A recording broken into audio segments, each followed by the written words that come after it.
Welcome to the Fall Podcast, where the focus is on deer hunting, tips, tricks, tactics, and stories from across the Midwest. And now, here is your host, Aaron Blasey. Welcome to the Fall Podcast. I am your host, Aaron Blasey, and this is episode 7. On today's episode, I've got a guest from Michigan, a fellow Michigander. His name is Kevin Vistisen. He's got his own hunting podcast called the Deer Hunter Podcast. He's located down by Lake St. Clair, and he's got a lot of good information that we're going to be discussing today. We're going to be talking a lot of public land hunting, pressured whitetails, hunting big woods, also kind of mobile setups, and we also dive into the hunting culture here in Michigan, and we talk a little bit about that. We talk a lot about baiting whitetails. We talked for a little over an hour, but we could have talked for 4 hours, and we're going to do another episode and kind of cover some more things on this, but we also talk about gear as well. And it was just a good, BS session between two fellow hunters. So I've been really looking forward to talking to Kevin. He's had his podcast for a year now, and I've been following him ever since the beginning, and he does a really good job with it. So with that being said, we're going to jump in here with Kevin, and I hope everybody enjoys it.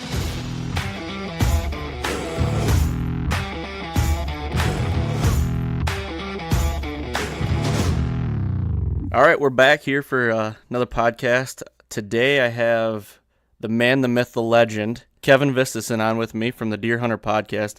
Kevin, how you doing? I'm doing well this morning. How are you?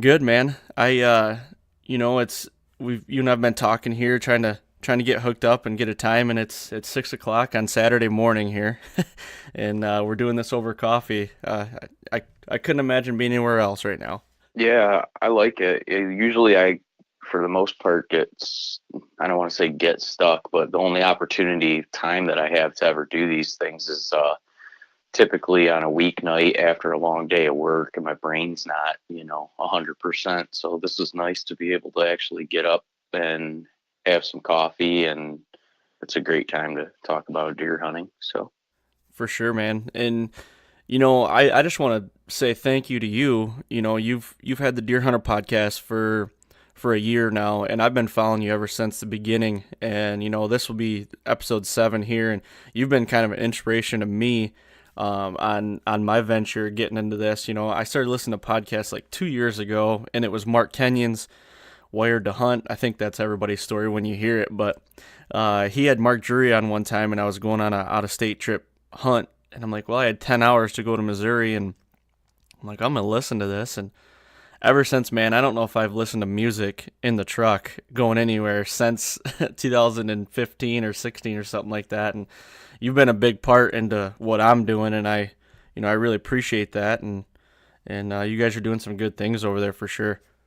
Yeah, I appreciate that. It's funny that you reference that particular episode, because that's kind of how this whole thing started for me. It was 2 years ago now, I think, 2 falls ago, where I was just scrolling through Facebook, and an ad came across for Wired to Hunt podcast, an interview with Mark Drury, lo and behold.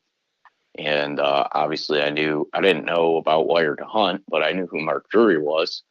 And I thought, man, sweet. I'm going to check this out. And I listened to it, and I'm like, oh, wow, this guy's from Michigan. This is awesome. So, I started consuming those pretty heavily, and moved into consuming a bunch of different hunting podcasts. And then at one point I just thought, there's not anything exactly like the guys that I associate with at deer camp and hang out with all year long, and the way that we kind of talk and converse about deer hunting. Maybe I'll do a podcast. And the more and more I dwelled on it, the more and more I thought, yeah, I got to do this. I got to give it a shot. And we got it fired up. And yeah, we just kind of wrapped up our first year. So moving into year 2, learned a lot, and going forward, pretty excited about the future. Yeah. And that's kind of where I was at with it. I found myself listening to a lot of podcasts, and the questions that I wanted to hear weren't kind of getting asked or getting answered. So I was like, well, maybe that's a time for me to dive into this and hit it at just another different angle, which is totally fine. It's not that those podcasts are bad. I mean, I feel like there could be, I love podcasts. There can't be enough hunting podcasts out there. and because every one of them is going to be just a little bit different. And me, I wanted to kind of find those diamond in the rough kind of guys, the guys that you don't really hear much about, but Sure. they're doing pretty good thing or really cool things. Like last week I had Trevor Petrosky on from Sutton's Bay, and he does all run and gun setups up in the Upper Lower Peninsula, and he's killing good deer doing it. Man, that's something you just don't hear of in Michigan. And I got a hold of him, and it went off really well. That episode actually has been my best download episode so far. In one day, I'm over 75 downloads in one day. So with just that episode, so it was pretty cool to do that. But those are the kind of guys that I've been looking for, and throwing some gear reviews in, and just talking hunting. Yeah, I listened to that episode, and it just, man, it got me. It just gets your brain fired up, and it's interesting what you said. You're trying to find those guys, and I guess it's once you kind of get entrenched in this. I don't know if it's a community of more hardcore deer hunters, people that are invested in it, like people that do podcasts and television and videos, YouTube channels, all that. But man, there's a whole bunch of guys in Michigan that kill big deer year in, year out. I just had a conversation with a guy this week, actually. The same day I listened to that podcast that you were talking about, I got a phone call from a guy that I met through the Hunting Beast forum. I'm not sure if you're Yeah. on there. Yep. But he's from Michigan, and I'm not going to give his name up right now because I don't want anyone to steal him before I have him on. But I'm telling you right now, this guy's he's gonna. He's on track. He's younger than me, so I think he's in his early 30s, and he's on track to kill more P&Y entry bucks than John Eberhart. Okay. And he's a monster, and he's got it figured out. His system's so incredibly different than what we inherently learn growing up to hunt. I think a lot of the Michigan hunting culture, I don't know where we lost our woodsmanship here in this state, but certainly a ton of people did. I think a lot of it revolves around baiting, really. It's just one of those things that a lot of guys defer to because it does so heavily increase your percentage of chance of going out and seeing deer that people rely on that, and then in turn they suffer from not doing as much scouting as they should, or not actually learning a little more in depth about deer behavior and why they do what they do. And that could be changing here pretty quick with the onset of a new CWD plan being released by the state. It's going to get finalized here pretty soon. We're going to know more details, but there's certainly going to be heavy baiting restrictions in some areas. Baiting is going to be made illegal, and there's a great chance that that could happen statewide. And I think it'd be good probably for everybody.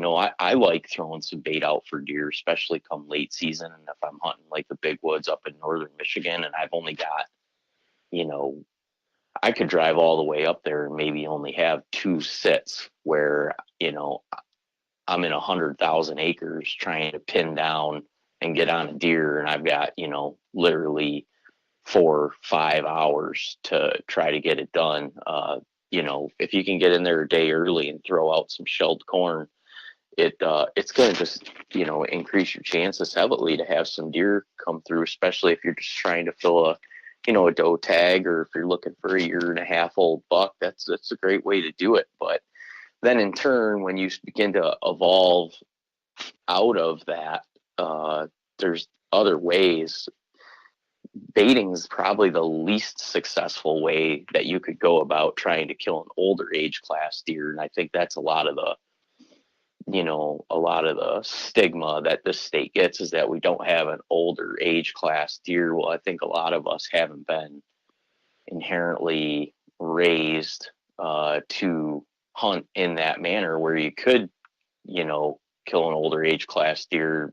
For me anyway, speaking personally, for the better part of 20 years, I did everything wrong. I mean, I'm amazed looking back now that I've killed as many 2.5-year-old bucks as I have with some of my silly antics and, going to the store to buy the newest, latest, and greatest attractant, this and that, and trying to bring deer to me rather than learn what, what deer do and try to get, one step ahead of them, if that makes sense. Yeah, definitely. And I'm glad you touched on that because that's exactly where I'm at with it. And I'm not saying, and I'm pretty sure you're not saying baiting is a bad thing for, everybody. But like what I'm trying to say too is that I've been baiting for a little while now and I grew up baiting. So it's like, but that I was doing myself a disservice, I believe. And I'm just starting to realize that. Like, you can shoot deer over bait.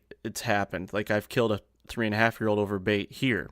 And, well, I mean, he was going to the bait. I killed him before he was getting to the bait. But anyway, the thing is like, I lost some of my woodsmanship that my dad instilled in me when I was growing up because I got so locked in on the baiting. Like, oh, I'm just going to throw some beats out here, put a camera on it, get them pinpointed, and that's where I'm going to hunt them. And I feel like I lost the ability to go and scout the right way and stay out of my areas the right way. And that just pressures deer more. And what I think a lot of people don't realize is the more you go into your spot and bait, that's even more pressure that you're putting on your spots. And I know a lot of people understand that, but I think our older generation, and I don't want to single out any generation, but our older generation, because I see it within our deer camp, is like they're happy to be there, but also you get the guys that are like, well, I haven't shot a damn buck in 10 years, so, and then they go blow up a small 2.5-year-old, and it's like, well, I guess, it's whatever you want to do with their gun, and it's like, sure, do that, you know what I mean? And it's like, what are we trying to do here? And I don't know. It's just, it can be frustrating because I want hunting to be fun for everybody. And I don't want to go around and be like, well, you can't shoot that deer. You can't shoot this deer, even though I want to shoot bigger deer. So it's like, to break it down for you, I grew up hunting 215 acres. We still have it. And it's big woods. It's all woods except 65 acres of hayfield. And we got 10 guys that hunt it, 11 guys. But there's only like 5 or 6 of us that bow hunt it. But still, if you think about, there's 5 or 6 bow hunters on that 215 acres. That's not even in the square mile. A square mile, who knows? I mean, we're in a big section. There could be 10 more guys out there. That's 16 bow hunters per square mile just for bow hunting. And gun season, everybody's out there, opening day. Our camp has evolved in the last 10 years as far as, 8-10 years ago, we were still shooting 1.5-year-old deer and on opening day and with a gun or whatever. Now there's no 1.5-year-old deer being killed. There is, it's all the, I call them kind of mid to upper echelon 2.5-year-olds. You're getting like the 110, 115-inch deer. Those are the deer that we're targeting, more or less killing, and which is good. I'm so happy for that because you can see it growing, but it's taking so long. And I'm not even just saying for our camp, but for the whole state of Michigan, it is taking forever for this to evolve into, and I'm not saying I want to shoot 4-year-olds right tomorrow. I mean, I do, but it's just not going to happen overnight. And going back to what you were saying with the woodsmanship, like, I just feel that people are losing it and they're just reverting back to bait, let's bait and then let's just go hunt it. And, oh, I shot a 6-point. I shot my buck this year. It's great because a lot of people just want to say they shot their buck this year. And I don't know. It's just frustrating. Yeah, you know what bait's great for? I mean, it has definitely a couple benefits. One, for young hunters, for youth, I think it's great. You can get kids out.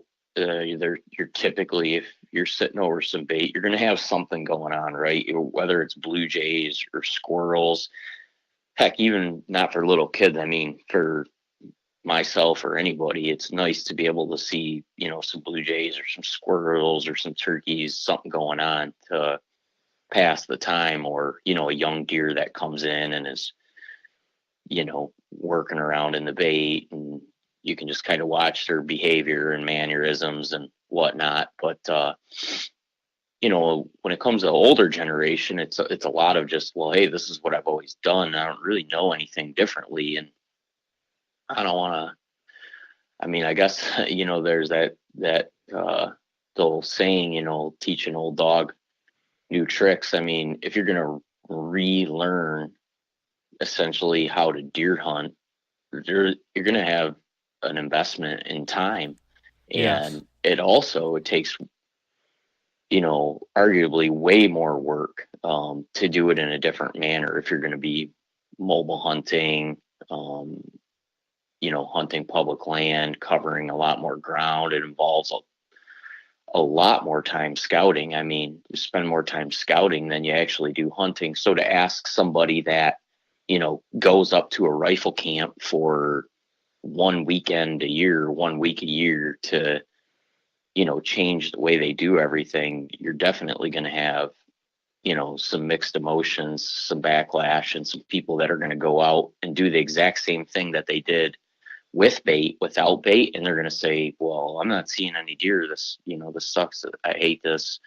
I don't like hunting in this state, and it just escalates. Right. It escalates from there. So I think it's going to take a long time to change, but you just alluded to it. It's going to be a little bit of a generational thing. I know we've even gone so far in the state as to, legally make some antler point restrictions and whatnot. But I think as a hunting community, and I just, even outside of our state, I think I heard through QDM last year that, the age class of deer that's being harvested across the country is up. It's trending upward. Mm-hmm. And it's because of groups like QDM and others that are constantly just pounding you with this good information, facts, and showing you that, yeah, if you can have a little bit of patience and you are willing to lay off that young deer, other people are doing so as well. And as a group, we can collectively do this. It's just going to take a while. Yeah. Yep. And that's what me being a little impatient too. You know what I mean? Oh, but yeah. It's I'm not saying the camp or the problem is in our deer camp, but I just kind of see that on an everyday basis. We're killing decent 2.5 to 3.5 year old bucks, and that's all I can ask for is shooting the 3.5s. And I've messed up before and shot 2.5s, and not even messed up. Like I targeted those deer for a long time. I'm not gonna say I'm a big buck killer. Like I just like going out and hunting and trying to find the biggest deer I can find and trying to, chase him and kill him. That's what I love about it. It's the story. I'm a storyteller, and I love being able to tell that story.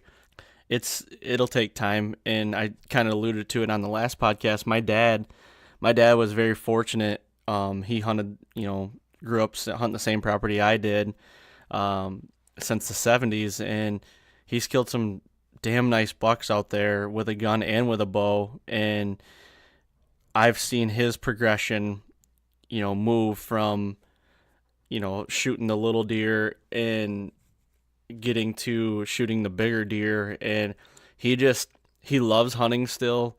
He just wants to go out there and he wants to find an old deer. He's like, I don't even care what the rack is. He's like, I want to find something with age, like a 3.5, a 4.5. And last year he finally got his bow back out for the first time in a while, just because he's been so damn busy, and he hunted a lot, and he ended up missing a buck. He had this buck targeted, and it was an older deer, at least 3.5, could be 4.5, but it didn't really have much for antlers, and he ended up missing him, and then one of our guys shot him in rifle season. But he had so much fun last year, and that just makes me happy because everything that he's given me over the years, and he's just like a little kid in a candy store again, and he's kind of revived himself. He loves bow hunting again, and he hadn't done it in a while. Now he's got a recurve and he wants to do that, and I'm like, Dad, you have no time to even shoot that, And it's like, and he's just trying to practice it and get back into the woods. So he's kind of put more more drive into me to want to get more hunters into the world too, because we want to, we're losing hunters like crazy right now. And it's I want to get more hunters in, and I think you alluded to it on one of your podcasts. I have no time to even be able to go out and hunt myself, and I'm trying to find time to go out and scout, and I don't know how I'm going to get more hunters in. Right. Yeah, it's a problem. It's not one that's going to be solved easily. I don't know that it's one that can even be solved. I think about that a lot, like what could be done. And that's I think the major problem. Everybody talks about access. Yeah, if you live in an urban area or a fringe area where urban transitions into rural, there's going to be a ton of hunting pressure. I mean, Yep. Everybody that doesn't own property is looking for the closest spot to go hunt. So if you're just going off solely that, then yeah, it does look like access is tough and it's hard to find a spot to hunt. But man, you don't have to go too far. I mean, you don't even have to travel outside of our state. We have millions of acres of public land here, and a lot of them are just unbelievable whitetail habitat. Like you're going to be hard pressed to find better deer habitat. And I think people just need to get exposed to it, and that's starting to happen maybe through social media. But one quick thing I was thinking of too before we get too far ahead is on the baiting thing too. Another good thing about baiting is that you're typically got an animal at a standstill, and a lot of times when guys are putting bait out, they're pacing it off. They know from my tree stand to this bait's 15 yards.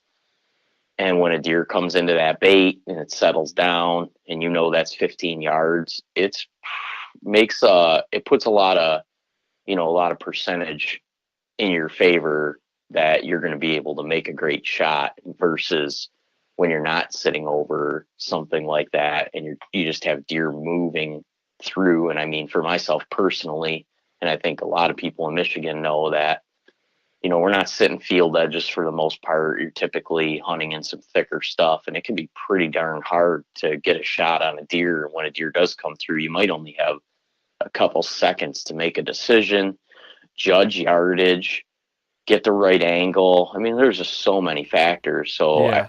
I understand in that manner too why baiting is an appeal to a lot of people, myself included. Like I said, if I only have 1 or 2 days to fill a deer tag, boy, that's a pretty efficient way to do it. But like where it sets you back is when you want to try to move forward and hunt older deer. You got to erase all of that essentially and do it in a completely different manner. Yeah, you nailed it right there. Right, what you just said was a nail right on the head.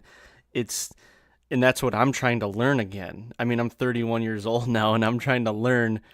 Like, I love listening to your podcasts and Kenyans and stuff like that when they're talking to guys such as Dan Infalt, and I'm trying to find the bedding areas now on my properties, and I'm trying to really hone in on those and hunt them and figure out how to hunt them. I have a huge disconnect right now because I listen to all of Infalt's stuff, and it's like I'm still trying to pinpoint what those bedding areas look like and where to hunt them and how to hunt them, because he makes it sound like it's so damn easy, and it is to him because he's been doing it forever. But I'm trying to paint that picture in my scenario, so that's where I'm trying to do it, and it sucks because I feel like I've lost so many years not like trying to learn that, and I think how you were talking about the woodsmanship again, I think that's where a lot of guys fall, is kind of where I'm at right now. I'm trying to learn over like how to get these older deer in front of me. They exist. I mean, they exist here in Michigan. They do.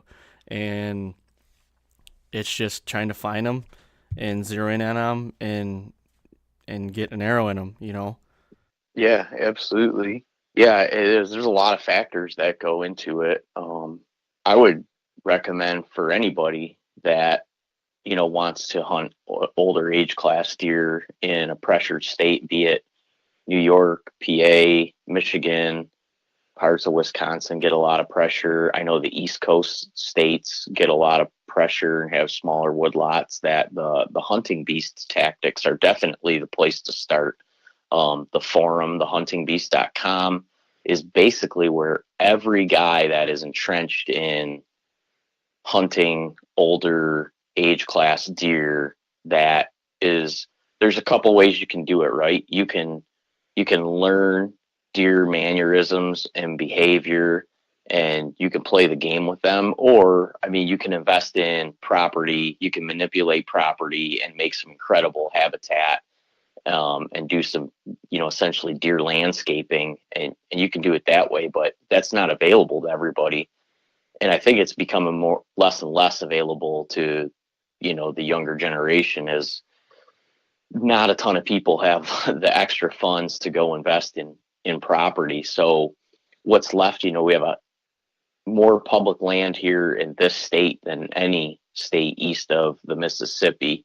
I've heard the number, and you got to fact check it. I've had a hard time actually confirming this, but I've heard 7.5 million acres between, the upper and lower peninsula. And it's like, man, where do you even start? When I started branching out hunting on all that stuff, I'm looking at all this public land, and I'd drive there for a day and I'd walk around and I'd be like, well, geez, I didn't even cover, 1/1000% of just this parcel. Like, how am I ever going to figure this stuff out? And the Hunting Beast Forum is definitely the place to where all those guys that choose to hunt in that manner come together, and they have in-depth conversations about all that.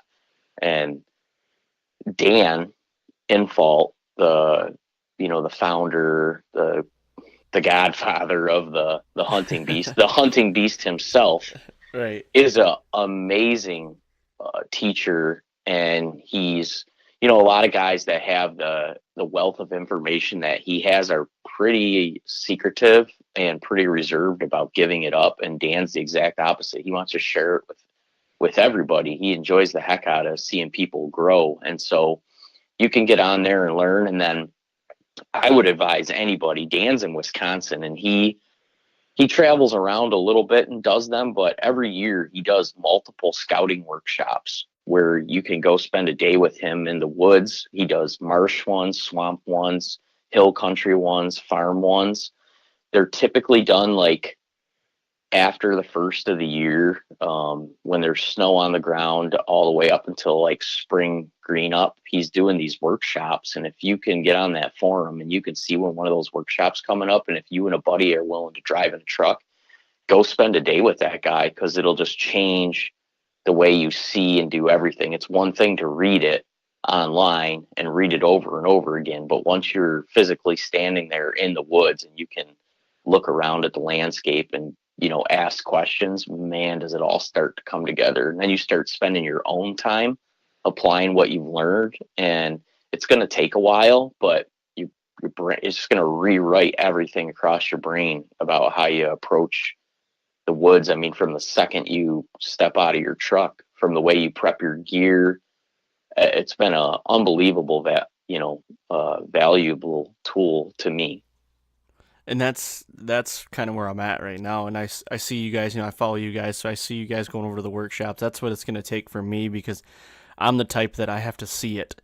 I have to see it and kind of and digest it that way, rather than read it. You know what I mean? And that might be something I need to do, is take a drive over there. And I've got some family in Wisconsin as well, so I could hit two birds with one stone and kind of do that. And that might be what it takes. But that's a good spot to transition here to, big woods hunting. I want to talk about big woods hunting, because you've been doing that. I grew up on a big woods hunting, and I've got a good scenario that we can talk about as well here down the line. But your big woods hunting, I mean, you're doing mobile setups as well.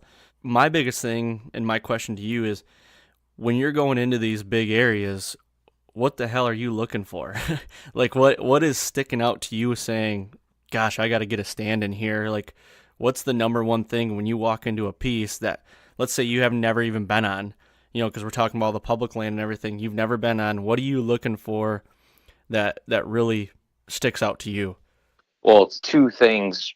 Before I drive there, I'm spending a fair amount of time online looking at maps. I use both Google Earth and I use Onyx, both for different reasons, usually side by side. Like literally as I'm talking to you right now, I'm sitting here at my desk. I have my computer up with Google Earth images up, and right next to that, I have a tablet opened up with Onyx. And I'm looking at both of those together. Onyx is great because it'll show you property boundaries, both private and public. And then Google Earth a lot of times will have better satellite imaging, so you can really zoom in and get an idea of what you're looking at. So that's the first thing I'm doing, is I'm looking for like macro topography and landscape. A lot of what I like to hunt is swamp edge, marsh edge. Typically in our state, when deer get pressured, those are the thickest areas, and that's the spots that deer are going to go to feel safe. I mean, if you're gonna walk out into a big chunk of timber, and you can stand there and you can see 75 to 100 yards through the timber, that is like a desert for a whitetail. One, there's no food for them down low. If all your foliage is up in a canopy and everything's shaded out, it's beautiful to look at. You can walk in there, and a lot of times you're going to see a lot of scrapes and rubs because deer do like traveling through those areas at night, and that's when they do a lot of that. But it can really throw you through a loop because you get set up in one of those areas, you're not seeing any deer, you're wondering why. Well, nothing makes a deer more nervous than being able to see that distance. They typically like spots where, they can't see more than 15, 20 yards a lot of cases. So you're going to find that in a lot of your transitional areas, and then going down into swamps and marshes. And so what I'm usually looking for is those swamps and marshes, or maybe something that the state came in and cut, a few years back, that's like new regenerative growth that's real thick and nasty. That provides cover for deer, that provides food for deer. They love that woody browse. I mean, especially if we're going to talk big woods here, I mean, that's your food plot, that's your bait pile, that's your everything, is low successional growth. Obviously acorns in the fall play a role, but that's a very short, you're talking weeks of time. So, you can have a plan to hunt some acorns, I think, the beginning of the season, but you can't wrap your whole season around that. But low successional growth in our state, fortunately, has a great plan and does a great job of select timber harvest. Especially in northern Michigan, the state forests that I hunt, every year the state's in there doing different cuts. And, it's all done in the name of a science. When I was younger and I'd come across those, I'd be like, oh man, it sucks they cut all this woods down. And now I'm like, oh wow, awesome. And a lot of times you'll find these big cuts, right off the edge of a big swamp or whatever, and you're just thinking, oh man, this is gonna be money. I'm gonna throw a camera up on the back side of this and see what's coming in here at night. And so a lot of times that's how I'm approaching it. I'm looking for maybe those cuts, and from there I'm like sitting down and looking at a map and thinking, all right, from here, where are the deer bedding? They don't want to travel any farther than they have to eat. So typically, unless they're pressured and they have to move otherwise, the closest point, like I said, is going to be that transition line from where maybe hardwoods transitions into a swamp or some type of, tag alder thicket. Mm-hmm. And the deer will typically, from what I've found in the last couple of years scouting in this manner, is that if you were to walk 10, 15, 20 yards inside that swamp, which is typically where you don't want to walk. I always, and I think a lot of people would, you walk just outside of the swamp, right? Because the swamp's nasty to walk through. It's a Right. bunch of work. So I used to just walk the transition line on the other side. Well, if you flip flop that and you go inside that swamp, yes, it's nasty, but that's where a lot of your information lies as to what these deer are doing. And you're going to start finding, beds, whether it's a little elevated bump of ground, typically in the swamps. I hunt a lot of cedar swamps, so that's what it usually is. It might be just one big mature tree that has a root structure underneath of there where dirt over years and years has piled up, and you'll find beds there. And what those bucks particularly love to do is walk 10, 15 yards inside that swamp to one of those little high points and then turn right around 180 degrees and watch their back trail coming in, because coyotes will follow their scent around too and whatnot. And a little bit of it does depend on what the wind's doing as well. But a lot of times in the swamps and marshes, the wind is really not a factor in how they bed. And that's something that I had to learn. Like in hill country and in open woods, wind is a huge factor on how deer bed. They want the wind coming over their back, and typically something to their back to protect them from something essentially just jumping right on top of them, be it just a downed tree, a barrier of dirt, a deadfall, whatever. They like that to their back, and then they like to watch, where they walked in, typically a little bit of an open area where they have where they have better visibility than anything that would be trying to sneak in on them. But in the swamps, the wind does crazy stuff, and I think they're more relying on just cover and topography more than wind direction. And so I'm kind of going off on a tangent here, but for me, I'm typically trying to get right on that edge and find where deer are moving in and out of there. Maybe some historical signposts, like some old rubs that have just been, you can tell for years, they've been just getting hit and hit and hit. And a lot of times I've found those to be on, major arteries going in and out of these swamps where deer are coming out at night and going, into the bigger woods or whatever, and doing their social stuff all at night. But you got a lot of nocturnal behavior here in Michigan. Some people argue that deer won't really go nocturnal, but I'll argue that, once a buck here in Michigan gets to be 3, especially 4 or 5, man, they can go completely nocturnal. Yep. And the thing with the nocturnalness is our pressure, I believe, is what makes them nocturnal.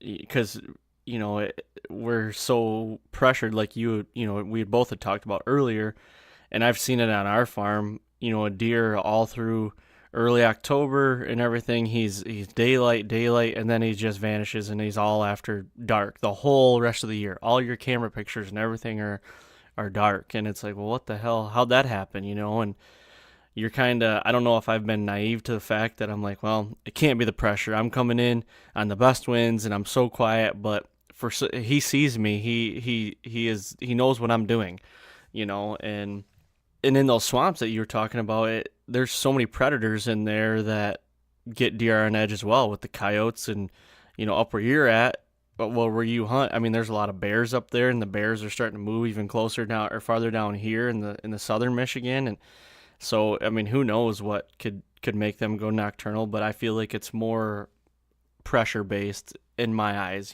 Sure.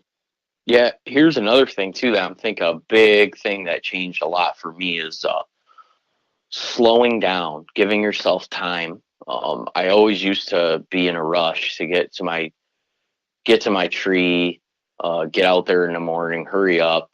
Typically, that includes making a fair amount of noise. And one thing that I really started to notice is how often deer they're already in the woods. You're going into the woods where they Yep. already are. So in a lot of cases, they're watching you. They're watching you come in and out, and they're hearing you. And that might be a big part of the reason why guys are going out and not seeing anything is you almost have to play it like you're already deer. Deer are there, and that they're. I always used to be under the impression, hey, I go and get set up, and then the deer move in, right? Exactly. Yeah. It's not the case. They're already there. Deer, especially if we're going to talk 3.5-year-old buck or older, they don't move in daylight hours outside of this parameter that they've already deemed to be safe while they're bedded for the day. They are not just going to get up and go, exploring. That Right. for them is certain death. But they do know, because if they've been sitting in a spot all day, they've been able to watch, hear, smell. They know within 75 to 100 yards of them that nothing's changed all day, and they're pretty comfortable maybe in the last hour of light getting up and moving around within that. And a lot of times that's the distance that how close you're trying to get and get set up. And mobile hunting allows you to do that. That's a whole nother thing that I know we're going to get into, but that changed a lot for me when I started just really like slowing down, especially when I get to where, I think those deer are. Like I said, if I'm hunting the edge of a swamp and I think the deer are bedded 15 yards inside the swamp, you got to go slow and you got to be quiet. And getting set up, it all, provides its own set of challenges. And like I said, it's almost a completely different topic, but getting on top of the deer versus this mentality of going and getting set up, and you're on a travel corridor and deer are gonna, Right. you got to get into their house, you got to get into their comfort zone, you got to fool their senses so that you're in an area that they deem to be safe, if that makes sense. Yeah, totally. And that makes another question that I just thought of. So when you're going, because I'm picturing a swamp on my piece of ground. We've got a huge cedar swamp, and about 15 years ago, on our side of the property, our timber got logged off. So now it's all popple shoots and new growth, and year 5 or 6, it was like a deer heaven. It was probably 15 years ago I actually got logged off, because now the popples are getting to the point where they probably, it's not as thick in there anymore, but it's so hard to hunt because the deer see you coming through that timber, because I can't get through it on the other side because that's the neighbors. So the deer, if they're in that swamp, they see you coming the whole way, basically. And I'm like, how the hell am I going to hunt this? And it's hard to hunt in the morning because it's hard to be quiet going through the dark, and I don't really like using a headlamp. But what is your tactic for, once you find these veins, if you will, or runways that are coming out of this swamp, where are you setting your stand up? Are you on the edge, where the timber meets the cedar swamp, or are you sitting off that a little ways? Typically, where are you trying to put your stand? So that's kind of where I am, honestly, right now in this whole, in this relearning process. Is I can, for the most part now, locate the deer sign, locate the deer, but it's how do you get, that is like the polishing act, right? Of getting your stand set up quietly and getting it in the right spot. We're talking bow hunting, where, most guys have a range of 25, 30 yards is what they're really comfortable with. Some guys inside that.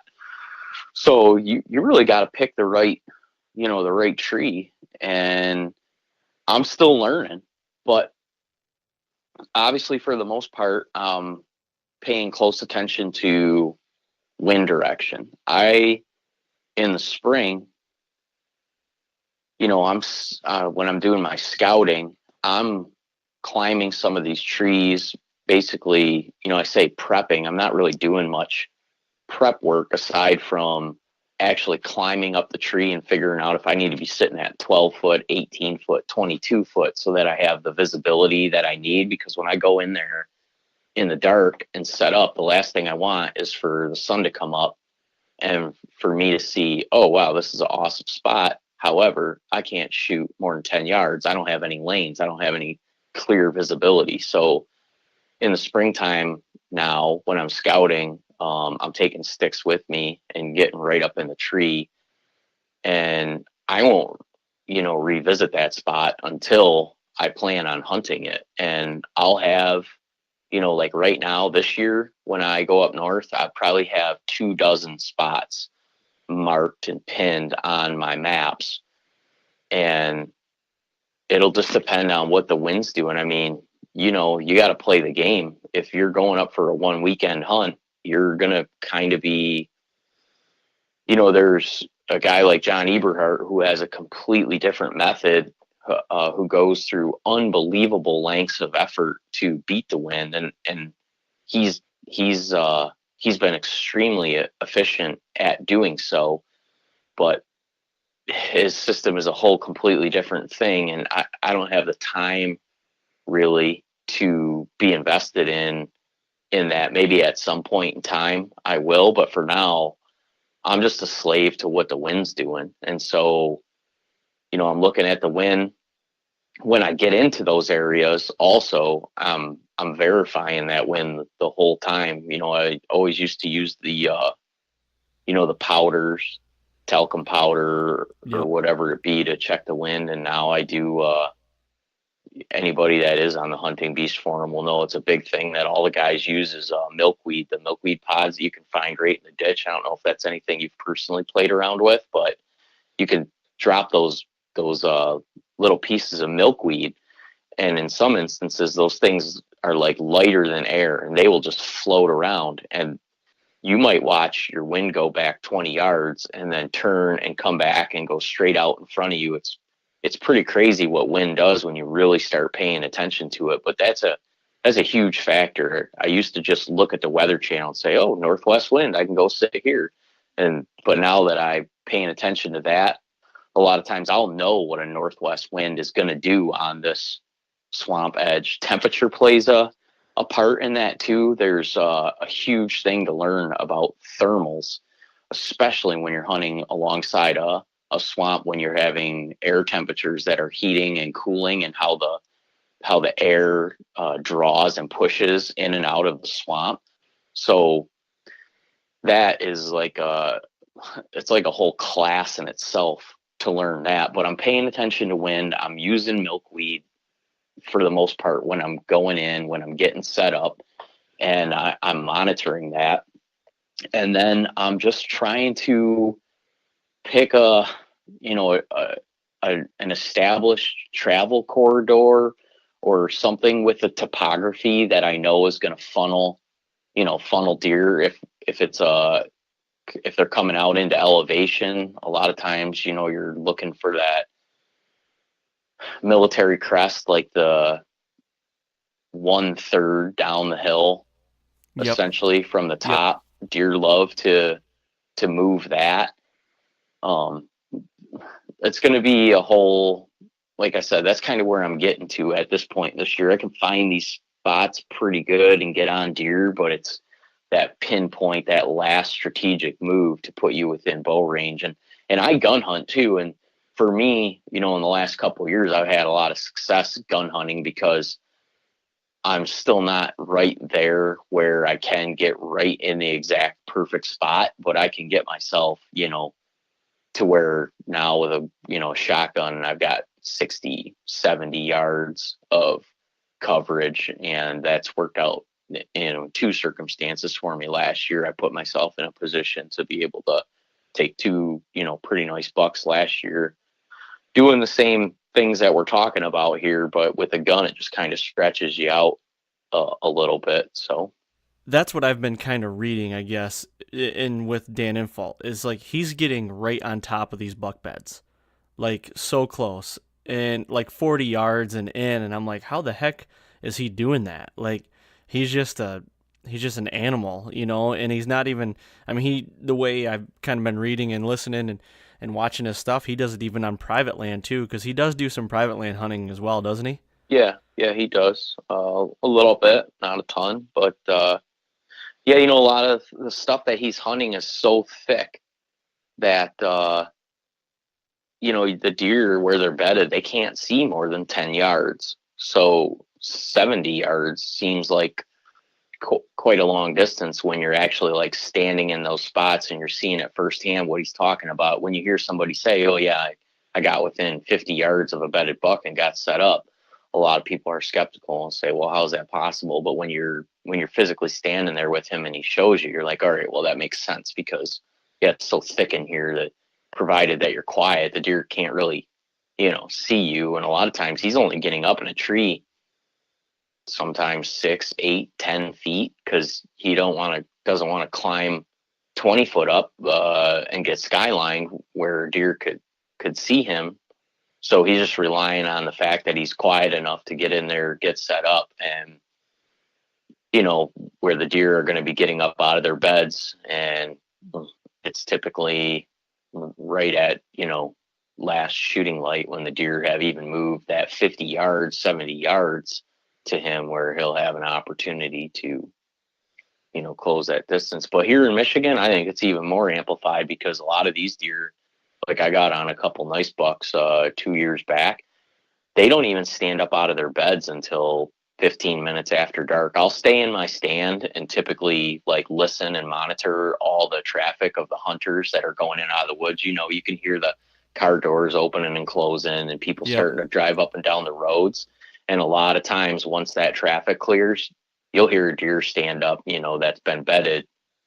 In a couple circumstances last year, deer that were bedded by me all afternoon, within 70 yards, they were there the whole time. They just aren't going to move until they're confident that everybody is, out of the woods. And, before I forget about mentioning this, I think one of the biggest things that's helped me is a lot of times going hunting, just having the mentality of going hunting when you think other people aren't, be it weather conditions, like it's raining and nasty, snow, later in the season when everybody's spirits kind of dwindle and the pressure. I mean, you got the opening week of firearm, and then after that, I don't know what the percentage of people that don't hunt anymore is, but it's huge. And I think the deer recognize that too. So anytime that you can be in the woods where you typically think no one else is, I think the deer realize that too. And in a lot of cases, rain, wind, nasty weather is when I see a lot of deer. And then also if you have the ability to take a weekday off, I know it's tough for a lot of people, but if you could take a Tuesday off or a Wednesday off when most guys are at work, you can get into the woods an hour before daylight and get quiet and get set up in some of these bedding areas. You're going to see something completely different than what you would if you're going to go in on a Saturday morning at the same time as everybody else and make a bunch of noise. That's been an eye opener for me as well. Yeah. So scenario here, and I'm asking a little advice from you because you've been doing this mobile and public land hunting. So a little background on like what I think about public land, and it's, I've hunted private my whole life and it's been good private. So it's like, well, I've never had to, hunt public, and that, you kind of feel like I grew up like thinking like public is for people that don't have private land so they can go and hunt it. So I have got private, I don't need to hunt it, so on and so forth. But now it's like, it's a good spot or a good place to go and not burn out your private land spots. Or you might even come into a honey hole where it's like, it could be really good. So my question to you is, this year I would like to try, and even if it's 1 or 2 public land sets, even like close to work, I work in Midland, I live in the Mount Pleasant area, so I drive like 40 minutes. So if I get out of work and I can jump over, there's some public land over there. Question for you is, like, it's intimidating when you pull into a private or public land. What should I be looking for as far as, like, you've got so much property, and it's like, do you go right off the beaten path, or it's so, like, where do you start? Like you said, like, there's so many thousands of acres. Do you just go and sit on the edge, on one of these edges, and then just kind of observe and then adjust from there? I mean, that does take a lot of time, because you got to have some time invested in that. But, to maximize your opportunities, what should a guy like me be doing to set myself up the best way I can for, not first time in, but like first season basically on public land? Yeah, no, and I'll say, I'm not spending time in the woods if I'm not, like, thinking. My thought process when I'm hunting is that I'm hunting. Like, I know guys talk a ton about, like, their sits where they're just out there kind of monitoring deer and making assessments and viewing and, going to make this. When I go, it's to hunt. I have limited time. So I'm never going out there with the thought process that tonight I'm just going to go out here and scout, or maybe a deer will come by. I'm going in to hunt. And what I'm typically, my mindset going in is, like you said, pulling into that parking lot, walking down that trailhead. That right there is without question what 99% of the guys are going to do. And I'm going to do the opposite of that.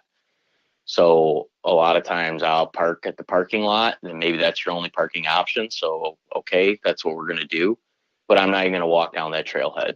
I'm going to go walk back out to the street, and I'm going to walk down the road a half mile or a quarter mile, and I'm going in the woods there. And I'm not just doing this blindly. I mean, I'm doing this based on, things I've seen on a map, the spots I want to go. But I am not following that trailhead that most of the guys are, unless it's to get to a spot where I need to cut in a direction to get far away from, most of that activity. But typically the best way to get away from that activity is to do exactly what the other guys aren't doing. And I feel like the deer get pretty smart about knowing, where people are coming in and out, where people are going to be. So, and I don't want people to know where I am. A lot of times, like, even up north, there won't be a parking lot. You're just pulled over on the, off the side of the road. I typically don't park my truck where I'm going to walk in. I'll park my truck and then I'll walk, whether it's an eighth of a mile one way or the other up and down the street before I go in, because I just don't like people having any idea of where I'm going. Mm-hmm. And, or even if it's as simple as parking on the other side of the street, it's crazy how guys will make sure they park on the side of the street that they're hunting on, because they don't want to have to go through that to cross the road. Yeah. Typically you see a truck and it's pulled over on that side of the road. You think, oh, the guy went in there to hunt, and it's funny how guys will look at me and be like, well, I saw you come over from across the street. What were you doing over there? And it's like, well, I don't know you, and I'm not really willing to tell you why I'm doing that. But yeah, you got to find things on the map that a lot of guys, what they'll do, my buddy Ryan's pretty good about it. He'll take a protractor or a compass, and he'll draw a circle, a radius on. He'll take the parking lots and he'll make them the center of the circle, and then he'll draw a circle of like a half mile or 3/4, or in some cases even a mile. And any of that stuff that falls within inside that circle, he's not touching. That stuff is completely useless. There's no reason to be there. That's where you're going to find your highest density of hunters. So you eliminate that real quick. And then outside of that, you look at what's available. And then, like I said, you focus on edge and topography, where a swamp's connecting to hardwoods or new growth is connecting to old growth, and you start pinpointing those areas and you start going to those. And you got to hunt the deer, but here in Michigan also, you got to hunt the hunters. You got to see what they're doing and, understand that you can't do that same thing and work around them. And you got to understand that in a lot of instances, the deer are much smarter than what those guys are giving them credit for. And they've already adjusted their strategies around that. So you got to play that next level of movement around what those deer are going to do to move around those people, if that makes sense. Yeah, it definitely does. And the protractor idea, that's a really good idea. Has he been pretty successful doing that? They started traveling out of state to hunt last year, and they went to some pretty high pressured spots. And I think on their first hunting trip, they all had deer that would be probably around over. I guess it's hard to judge a deer on the hoof, but Right. from what they told me, 130, 140, 150-inch deer, where just in one weekend, and applying all those strategies, that they were pretty successful in sighting older age class deer. So we're all still new at this, and we're still me and my close group of hunting friends are obviously still like trying to build, and I don't want to say perfect, because you'll never perfect, but get these methods to a point where you're really confident that you're going in and doing this and that it's going to work. But yeah, it's definitely increased our sightings as a group collectively of bigger deer. Yeah, and that's those little ideas and little hacks, if you will. That's really cool. I never would have thought about that. Just a good way to eliminate some spots and trying to get into a spot where you think you can be successful. Even like where you say, I park on the road or in the parking lot, but then I walk a ways before I dive down into the woods. I mean, that's a good hack there, and I'm sure other people do it, but I'm gonna guess like a lot of the people probably don't. They're gonna park there, and like you said, they're gonna go down the trailhead, and they're not gonna probably get far off the beaten path and set up, and that's where they're gonna hunt. So yeah, I never hunt where my truck is. Like I said, I'll hike up and down the road, up to half mile or 3/4 of a mile of where I actually do want to go in and out. And when I hear cars coming, I step off. I step off the road and into the woods and don't move and let them drive by. I just don't like to tip people off to like, hey, why is that guy going there? Because right. I mark these spots on my GPS, but I'm typically putting 1 or 2 or 3 or 4 of the reflective trail tracks in the tree that I actually want to hunt, because when you go in there in the dark and you've got a GPS pin, it will put you basically right on the spot. But man, if it's dark and you're trying to figure out exactly what tree you want to sit up in, typically what I'm doing is in the spring when I get to those spots, and like I said, I'm taking sticks with me when I'm scouting, and I'm getting up in that tree and make sure and I have good line of sight and know what, how high I need to be when I get in there in the dark and get set up. I'm putting 2 or 3 tacks in that tree. So when I get within that, 50 yards, 40 yards of that tree, I can see that reflector and I know, oh, there's my tree. I know I got to get up in that tree at this elevation and be looking in this direction, so that I don't want a wasted sit. I don't want the sun to come up and have invested all this time and it get light out, and for me to have something that's not right, be it a big limb in my shooting lane or whatever. I want all that eliminated. I've had too many of those now where that's, good for me.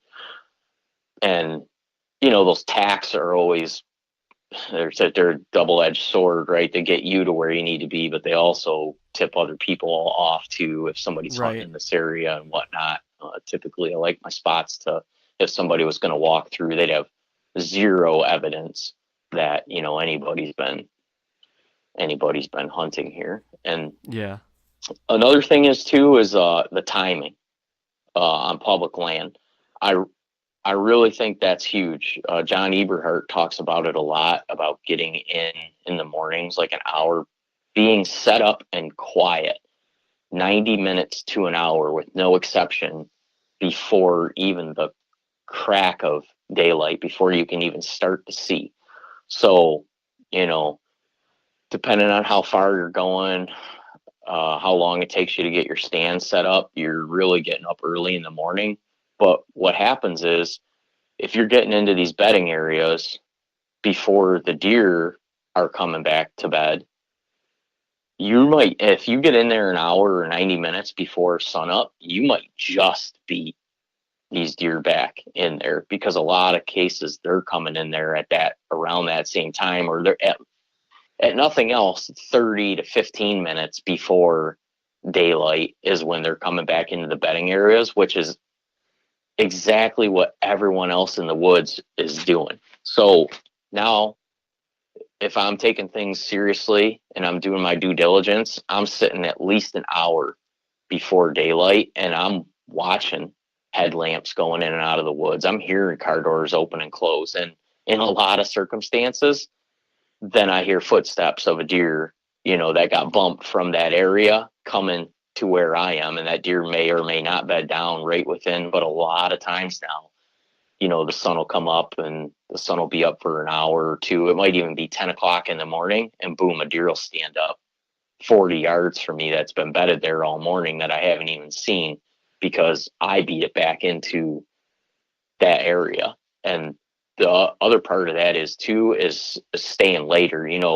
There will be a whole slew of hunters that are going to hunt till 9:30, 10 o'clock, and then they're going to leave the woods. And then there's going to be a whole nother group of hunters that are going to hunt till lunchtime, and then they're going to leave and go back in the woods. And the deer hear that, they monitor that, and I truly think that they consciously know, or think they know, hey, everyone's gone now. I can stand up and do a little bit of my business, whether that's go check some doe travel corridors, get a bite to eat, sniff around a little bit to see what deer have been, other deer have been in their bedding area or in their area.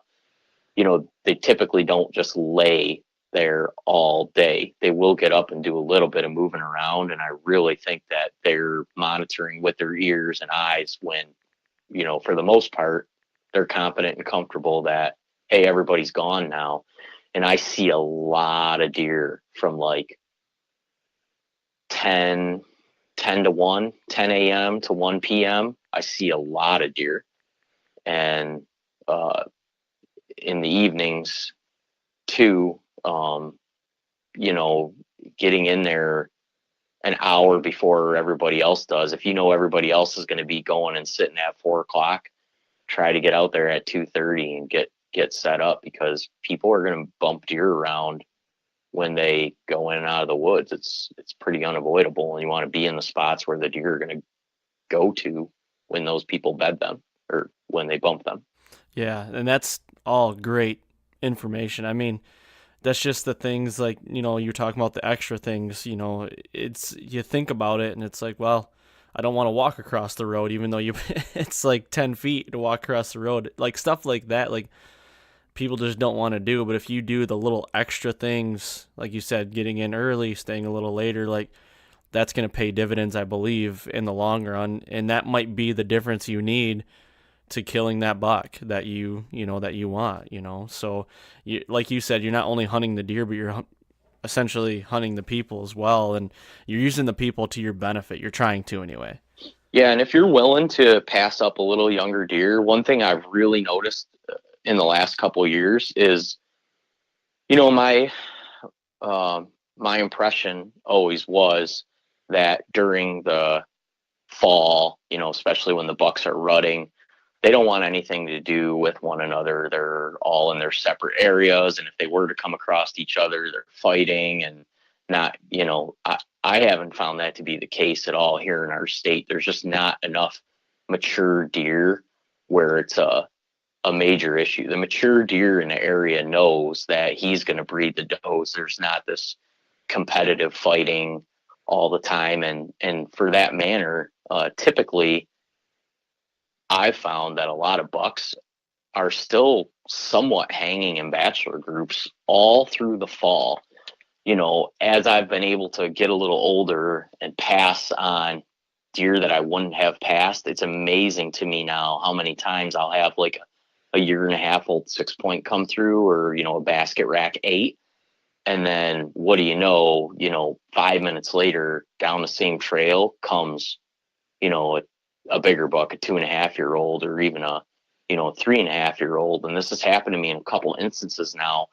And because these bedding areas, the deer are looking for such specific areas, that a lot of times you're going to have you're not just going to have one deer in there. You're going to have multiple deer bedded, within proximity together. I've had instances where I've had, right in November, 2 bucks come in together, bed down, and then within 15 minutes later, another buck come in, walk over to those other bucks, push them up out of their beds, kind of do just a little bit of light sparring to just say, hey, this is my spot, get up.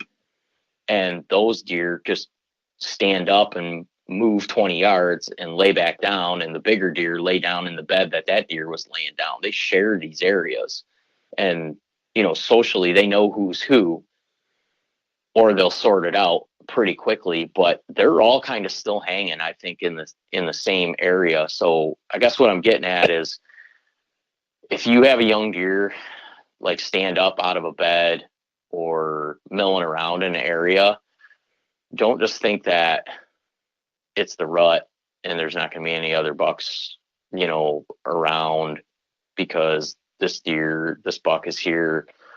Man, if you got a young buck in a big woods area, you're not sitting over bait. There's a lot of circumstances where there's probably other bucks. I mean, right on top of you, and it's having the patience to, not shoot that younger deer, or even if it's a pretty appealing 2.5-year-old, you just don't know what's coming behind them. And I've even thought in some circumstances that those bigger deer are smart, and they'll let those little deer walk ahead of them, just as like a sentry, just sending them out there saying, all right, man, you go first. You know what I mean? Yeah. And that's, like you said, that's kind of hard to process, because you think, like, I have a buddy last year, he had like a pack of 6 coyotes run by him, and it wasn't 5 minutes later, this like 130, 140 inch deer walks right into him, and all of a sudden the coyotes came out of nowhere and surrounded this deer, and he ended up shooting the deer with coyotes basically on his rear end. Really? And yeah, and it's like those things you just don't think of. Like, oh, a coyote just walked through. Well, shit, my hunt's blown. No, it's not. It might be, but these deer live within these coyotes too, and they like you were talking socially. Like, I feel like there might be some social, maybe not social connection with coyotes and deer, or even just predators, but it's even hard for me to like sit there and be like, well, my hunt's not blown. Or if you have like just a canine dog, like what was that, 2012, I had 2 house dogs run 4 does underneath my tree, like just barking like crazy, and they were running all around me all night. And next thing you know, as I'm hearing these dogs in the distance, this buck comes out of nowhere, and I end up shooting him. And I hit him a little high. I hit a branch, I hit him high, whatever. Those dogs turned around and got on my deer's trail and ran him, got like as far as I could even hear the dogs, and I end up losing the deer because these dogs ran him. But anyway, what I'm getting at is, like, even though there was house dogs around me, I still had an opportunity at a deer. And you just like, I think that night it was just one of those things. It's like, well, what else would I be doing? It's prime time. It's the rut. I just need to sit here. And exactly what I was kind of telling myself, that happened. Like, this buck came in and I got an opportunity. Yeah, getting into coyotes and deer is like a whole nother 2-hour podcast, because I hunt in quite a few areas that have moderately heavy concentrations of coyotes, and I've watched a lot of coyote deer interaction, and I have a very different opinion about coyotes than, probably 99% of the guys you're going to talk to. But like I said, we get started on that, we'll be on the phone for another 2 hours. So that's another conversation for another day. And maybe we'll get into it a little bit. I know we talked here in the next couple of weeks that you're going to come over and we're going to do a podcast on my podcast, and that'll be an opportunity for us to maybe cover some of that, or I'll come back on your show and we'll do it at a later time. But yeah, that's a big in-depth conversation that a lot of people have a lot of opinions about, and I feel like a lot of people's opinions are not based on any facts or science, just on armchair quarterback and hearsay. So right, and that's I know I hunt coyotes in the winter. I don't know a lot about, like I said, I was kind of throwing a stab out there. I don't know how the deer interact with coyotes. I know they're a predator them, but other than that, I don't know much. So that'd be great to talk about. And I know we're kind of hitting your time here. You got to head off to work on a Saturday, which that sucks, man. I feel bad for you on that. That's okay. I know you wanted to maybe cover a couple more things. I know you specifically mentioned earlier about, maybe talking about some gear or some layering. So, yeah, before we wrap up, if you want to dive into that stuff, we could kind of, close out on that. Okay. Well, I guess let's talk about your bow build right now. I know that you're still in the process of doing it, but break down, this new Parker bow you got, because I'm really interested in it and kind of what your plan is with this new bow. Well, I guess the biggest focus of it is I didn't need a new bow, but I did notice last year that mine is beginning to, I could probably still hunt another 10 years with my current compound, but it's beginning to deteriorate, and it's 10 years old. I've hunted 10 seasons with it, and I've hunted 10 seasons hard with it. I shot a lot of deer with it. I've shot tens of thousands of arrows through it. It was just time to start putting a plan together to get something else put together. And the flip of that too is a lot of times I'm so invested now that if I'm driving up north for a week to go deer hunting, if something was to happen to my bow, man, I'm dead in the water. So I thought, man, I should really have an extra bow. It's like, well, who has money to have an extra bow sitting around? And I know a lot of guys do. So, but I never have. So I started looking at what the options were to, build a new compound. And gosh, man, by the time you buy a bow, you buy a dozen arrows, a sight, a rest, stabilization, everything that goes into it. If you have to pay a bow tech to have all this done, I mean, you could almost effortlessly be a couple $1,000s into that. And for me, that wasn't realistic. I did not have the money laying around to do that. So I found a bow. I was lucky enough to be a guest on someone else's podcast, the guys over at Bow Hunter Planet, and we had interviewed I guess, I don't know exactly what his title is, but Brandon Hilton of Parker Archery, and he does, I guess, a lot of the, media now and some of their marketing. And I had a conversation with him that really hit home, and he said a lot of what Parker's always stood for is to keep price points low for working class individuals. And I looked at their new flagship bow for this year, and it retails for $795. And you look at all the specs on it, and it's like, well, this does what all the other bows that cost $1,200 for the most part are saying that they can do. So right. I thought I would give this a chance. And, that gave me the ability to, Brandon and I actually worked out an agreement through my podcast where he said, hey, if we're in need of, basically some support and to get in front of some eyes, Parker has new engineers. We're building new bows. We'd like to make a little bit of a push to let people know that we're out here and we're a viable option. So we made an agreement. He sent me a bow.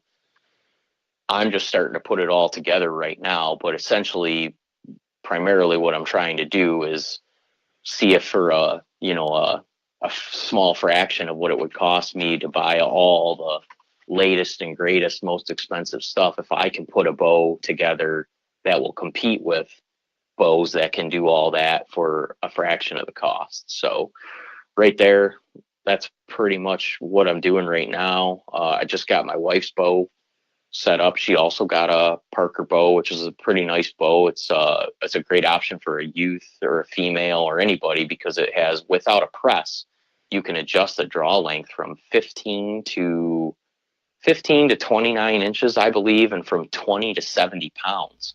Wow. And yeah, ton of adjustability. You don't need a press. You can just set the thing down on your workbench and do it in, 5 minutes to change the draw length and the poundage. So I just got her bow all set up and built, and now I'm just starting to piece mine together. So, but I'll add too, I hunt with a recurve bow. I spend a lot of time in the fall hunting with a recurve. So, I've got that bow too. I was just looking in my garage yesterday. I'm like, this is getting a little out of hand here, but man, I don't know. I love bow and arrows. So I'm the same way, and I've been fortunate enough I'm the kind of guy, and in the business I do, like my bosses, they're sponsored by PSE, and we shoot PSE. Well, I've shot PSE before I even started working with them. That's just kind of been my bow of choice. I've been shooting them a long time. But there was a time where I felt like I needed a new bow every year, and I was within the business I got a bow every year, and now, sure. and I'm switching everything, and I'm like, finally this last year, I'm like, well, I guess it would have been 2015 or 16, one of those seasons. I was like, I need to just simplify everything. Like when I was a kid growing up, my dad would only let me shoot a 1-pin sight, and the rest had to be certain way, just because he wanted to bolt everything on my bow and not have anything go wrong with it. He wanted it to be simple and functional and don't have to worry about it. So now I'm kind of getting back to that. Like this year, well, I guess 2015, I went back to a 1-pin adjustable sight. And I know you and I kind of briefly talked about that off podcast, but a lot of people don't like them because they're like, well, in the rut, a buck comes in chasing a doe. How am I going to adjust in time? And I've never had that issue yet. You just kind of got to know. It's like shooting a pin gap on a multi-pin sight. You just got to shoot enough with it and know your equipment. And knock on wood, I've not had that instance. But this year, also with my rest setup, I've shot a QAD my whole life, and I've not had any issues with it. But I started breaking it down to what, the simplicity of it. Like if I was on a backwoods hunt, or if I'm out in my property and something goes wrong with that bow or that rest. Now, I've never had an issue with it, but there will be that one time. It's not if, it's when it happens. Sure. And so I decided to go to a trophy taker this year, and it's a full containment rest, drop away rest, but it is all limb driven. So basically, if that string or anything breaks or frays or whatever, I can literally change that string. If I'm going to take extra, D-loop string with me in my pack, I can change it in my stand and still be good to go. Right. Because, the rest movement is not changing at all. It's paper tuned and everything. The QAD, or the trophy taker is just, it's very dependable, and I can tie that thing back on my limb exactly where I had it, because I mark all my stuff where I'm at, my peep sight, I mark everything. So if anything moves, I know where those marks are at, and I can move it back. That's been kind of my take the last couple years. And if you're looking for any sort of sight, and I have no affiliation with Spot Hog at all. I changed to a Spot Hog. This will be my third year. Coming in my third year, I have a Fast Eddie XL with a dovetail, and it is by far the best sight I've ever had. And I could hurl that thing off of a cliff and it would not hurt it. And that's what I like about it. And a lot of guys get into that mode when they put their bow into their case, and the sight or the stabilizer is too long. Well, the dovetail allows you to take the sight completely off the bow with a quick screw and put it back on, and it doesn't affect anything, your sight in or anything. So that's just kind of where I'm going with the simplicity of everything. And I'm starting to learn more about bow building myself, like paper tuning, trying to do it all myself because I'm pretty particular on who touches my bow. And my bow guy that I've been using my whole life just kind of got out of it. So I'm like, well, what am I going to do now?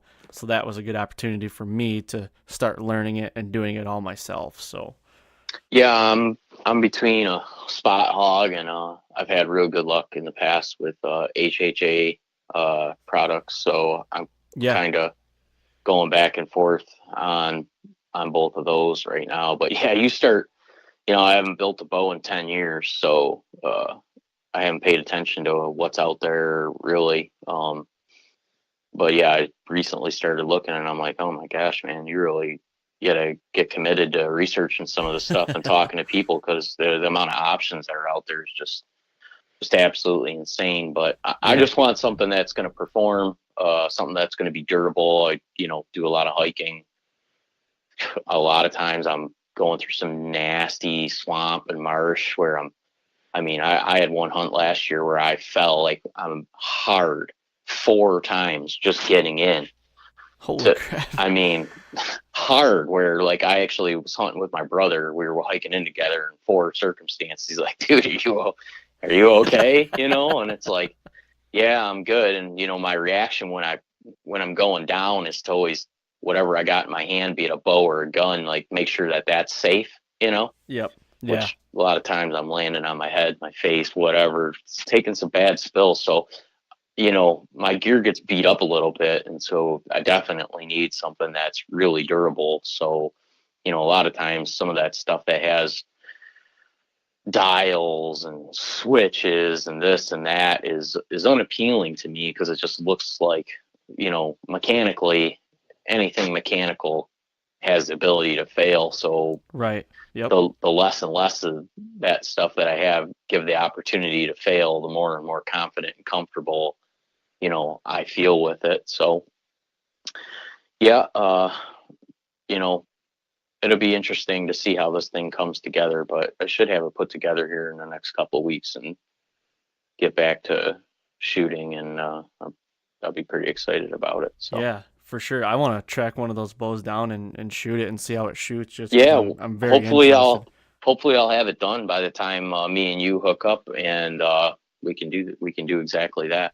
Well, cool. Hey, I'm not gonna keep you any longer. I got a lot more stuff, but we can cover it on another podcast too. And this was awesome. I appreciate you coming on and finally hooking up here and doing this. I'm gonna keep these questions in my back pocket. We'll do a part 2 here soon. Even you coming on here again, we'll find some time, and then I definitely need to get down there. I was down in Lake St. Clair doing some muskie fishing last year. So I'm kind of familiar with the area. I don't know where you're at around Lake St. Clair, but I was down there. Yeah, that's right where I am. I'm just like a mile off the lake. So Okay. yeah, I was just gonna say, anybody that is interested in any of this information, I'm just a lot of what I'm doing here is regurgitating stuff that people that are way more intelligent and have been doing this way longer than I have is information. So I've mentioned that a couple times. The Hunting Beast forum, the Hunting Beast also has a Facebook group. They're on Instagram. I advise anybody to find their content, and also probably one of the best things you could ever do as far as investing time into learning to deer hunt is go download every episode of the Hunting Beast podcast and probably listen to them at least a half a dozen times to try to retain everything that's in there. And then also John Eberhart has some next level approach to hunting here in Michigan. And then there's also another Facebook group that I just recently found that it's similar to the Hunting Beast, but it's more evolved for hunting pressure here in Michigan. And that's called, I think that Facebook group is called From Bed to Dead. Okay. I've never even heard of that one. And that guy's out of the middle of the state here in Michigan. He's killed a bunch of giant bucks. He's got he can back up everything that he says. And yeah, it's From Bed to Dead. You can find that on Facebook, and that's a real valuable source of information as well. So Well, cool, man. Where can everybody find the Deer Hunter podcast stuff other than on the iTunes and everything? Yeah, the podcast is on iTunes, Stitcher, Google Play. A lot of them are on YouTube. And then we have some scouting videos actually on YouTube also. If you go to our YouTube channel and subscribe, it's just a Deer Hunter podcast. From that workshop that I was telling you about, we have some good video clips of, some in-depth stuff with Dan in fault, and then deerhunterpodcast.com is, basically where you can link to any and all of that and find stuff. And also on our webpage, deerhunterpodcast.com, there's a lot of images of gear and some affiliates of the show, and most of those link to discount codes for people that we kind of, support and have given us support. So awesome. Well, hey, again, man, I know you need to get to work. I appreciate you coming on. We'll have to do this again for sure on, the fall podcast here, but I definitely need to get down there too and on a weekend or something and shoot some bow and drink some beers and get with you guys and do one for the Deer Hunter podcast as well. I'm decent at shooting bows, and I'm really good at drinking beer, so we can make that happen. Perfect, man. Well, hey, you have a good Saturday working, and I'm gonna actually go and enjoy my kid and probably drink some beers today because it's gonna be a hot one. All right, man. Thanks again for having me on. I appreciate the conversation, and anytime you want to do it, just reach out. I enjoy talking about this stuff a lot. So cool. Thanks, man. We'll talk to you. You're welcome. Bye. And there you have it, Kevin Vistisen from the Deer Hunter podcast. I appreciate Kevin coming on, and he's a wealth of knowledge with all that mobile hunting and public land, and he's been doing it a while, and that's something I really want to get into this year, whether it's 1, 2, 3 sets. I just want to get into public land and see how it is. I've never hunted it before, and it's a new growing thing right now, and I just want to change my scenery a little bit and maybe not burn out so many stands on my private ground. So that's something I'm really going to lean on him a little bit because he's been doing it for a while and he's been successful doing it. But yeah, if you guys will do me a favor, go to the Deer Hunter podcast, go to the iTunes, find Deer Hunter podcast, subscribe to them, leave some feedback. They're doing great things over there. And also look them up on their social media pages. They've got a website. And if you could go to the Fall Podcast iTunes and leave a review, leave some feedback, and leave a 5-star rating if you could. And I appreciate everybody's support. Don't forget, next Wednesday we're going to have an all-new episode of the Fall Podcast.